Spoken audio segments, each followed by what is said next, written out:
Hey guys, this is doctor Priyanka Singla and welcome to my YouTube channel. आज की video में हम बात करेंगे ब्रेथलेसनेस के बारे में, यानी सांस फूलने की प्रॉब्लम के बारे में।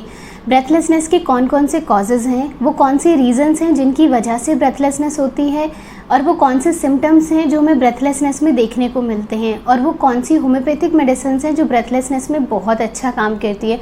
तो चलिए वीडियो शुरू करते हैं।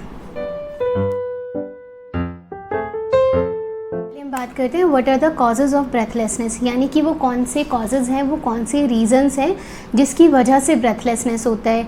अभी कोरोना के टाइम पे कोविड-19 की जब से सेकेंड वेव आई है, बहुत सारे पेशेंट्स में ब्रेथलेसनेस देखने को मिलती है कि उनको कोविड के सिम्टम के साथ साथ में ब्रेथलेसनेस की प्रॉब्लम आती है। पर कोरोना के अलावा बहुत सारे सिम्टम्स हैं, बहुत सारे रीजंस हैं जिसकी वजह से हमें ब्रेथलेसनेस देखने को मिलती है। एंजाइटी की वजह से ब्रेथलेसनेस का होना बहुत कॉमन है। COPD chronic obstructive pulmonary disease की वजह से ब्रेथलेसनेस का होना बहुत कॉमन है। अस्थमा की वजह से, ओल्ड एज में ब्रेथलेसनेस का होना, या फिर अगर हम ऊंचाई पे गए उस टाइम पे हमें ब्रेथलेसनेस का होना बहुत कॉमन है। तो हम बात करते हैं, हमें पता कैसे चलेगा कि पेशेंट को ब्रेथलेसनेस की दिक्कत है, यानी कि वो कौन से सिम्टम्स हैं, कौन कौन से सिम्टम्स हमें ब्रेथलेसनेस में देखने को मिलते हैं। सांस लेने में दिक्कत का आना, घबराहट का होना, पेशेंट में पल्स रेट का बढ़ना, पैल्पिटेशन का होना, ये सारे सिम्टम्स बहुत कॉमन हैं। और साथ में पेशेंट गहरी सांस नहीं ले पाएगा, वो छोटी छोटी सांस बहुत फ्रीक्वेंटली लेगा, बहुत रिपीटेडली छोटी छोटी सांस लेगा। तो ये सारे सिम्टम्स हैं जिससे हमें पता चलेगा कि पेशेंट को ब्रेथलेसनेस की प्रॉब्लम आ रही है। अब हम आगे बात करते हैं कि होम्योपैथिक मेडिसिन कौन सी हैं जो ब्रेथलेसनेस में बहुत अच्छा काम करती हैं, बहुत इफ़ेक्टिव हैं।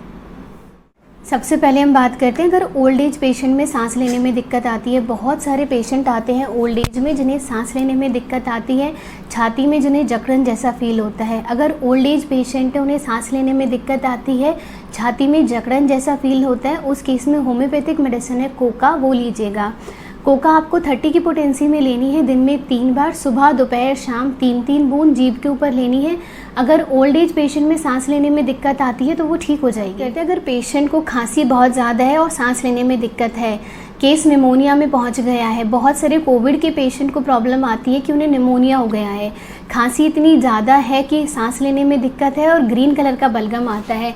अगर हमें खांसी के साथ में ग्रीन कलर का बलगम आता है, साथ में चेस्ट पेन है, सांस लेने में दिक्कत आती है, खांसी इतनी ज़्यादा है कि पेशेंट को बैठना पड़ता है, लेटने से खांसी बढ़ जाती है, बैठने से आराम पड़ता है खांसी में, और उस केस में हमें नेट्रम सल्फ लेनी है। नेट्रम सल्फ आपको 200 की पोटेंसी में लेनी है। नेट्रम सल्फ 200 दिन में 2 बार, सुबह शाम 3-3 बूंद जीभ के ऊपर लेनी है। अगर बलगम आपको ग्रीन कलर का आता है, चेस्ट पेन है, सांस लेने में दिक्कत है, उस केस में नेट्रम सल्फ बहुत अच्छा काम करेगी, बहुत इफेक्टिव रहेगी। अब हम बात करते हैं, कुछ पेशेंट्स आते हैं जो कंप्लेन करते हैं उन्हें थोड़ा सा चलने के बाद ही सांस फूलने लगती है, या थोड़ा सा काम करने के बाद ही उन्हें सांस फूलने लगती है।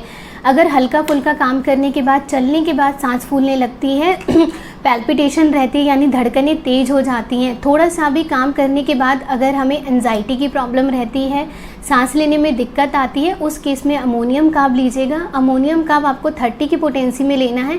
अमोनियम कार्ब 30 दिन में 3 बार, सुबह दोपहर शाम 3-3 बूंद जीभ के ऊपर लेना है। अगर हल्का फुल्का चलने के बाद, काम करने के बाद आपको सांस लेने में दिक्कत आती है, पैल्पिटेशन होती है, तो वो सही हो जाएगी। अब हम बात करते हैं, अगर एंजाइटी की वजह से हमें सांस लेने में दिक्कत है। बहुत सारे लोगों को एंजाइटी रहती है, एंजाइटी की वजह से उन्हें डिस्निया रहता है, ब्रेथलेसनेस रहती है, उन्हें सांस लेने में प्रॉब्लम रहती है। अगर एंजाइटी की वजह से हमारी सांस फूलती है, सांस लेने में दिक्कत आती है, उस केस में आर्सेनिक एल्बम लेनी है। आर्सेनिक एल्बम 30 की पोटेंसी में लीजिएगा। आर्सेनिक एल्बम 30 दिन में 3 बार, सुबह दोपहर शाम 3-3 बूंद जीभ के ऊपर लेनी है। अगर आपको एंजाइटी की वजह से स्ट्रेस है, या फिर एंजाइटी की वजह से आपको ब्रेथलेसनेस की प्रॉब्लम है, तो वो आपकी ठीक हो जाएगी।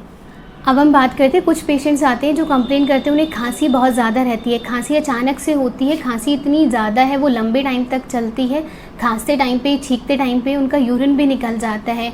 अगर खांसी की वजह से उन्हें सांस लेने में दिक्कत आती है, बलगम वाली खांसी है और सांस लेने में दिक्कत है, उस केस में स्क्वेला लीजिएगा। स्क्वेला मैरिटिमा 30 की पोटेंसी में आपको लेना है।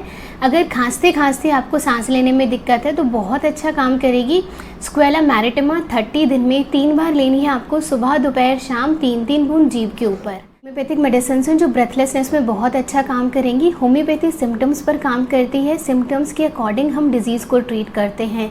तो आपका केस कोई भी हो, किसी भी कंडीशन का हो, अगर आपके सिम्टम्स इनसे सिमिलर हैं तो ये मेडिसिन्स बहुत अच्छा काम करेंगी। इससे पहले वाली वीडियो में मैंने बताया है कुछ होम्योपैथिक मेडिसिन्स जो SpO2 लेवल को इंक्रीज़ करने में बहुत अच्छा काम करती हैं, यानी बॉडी में ऑक्सीजन लेवल को इंक्रीज़ करने में बहुत अच्छा काम करती है। लिंक आपको डिस्क्रिप्शन में मिल जाएगा। Thank you so much for watching the video and please don't forget to subscribe my channel. Thank you.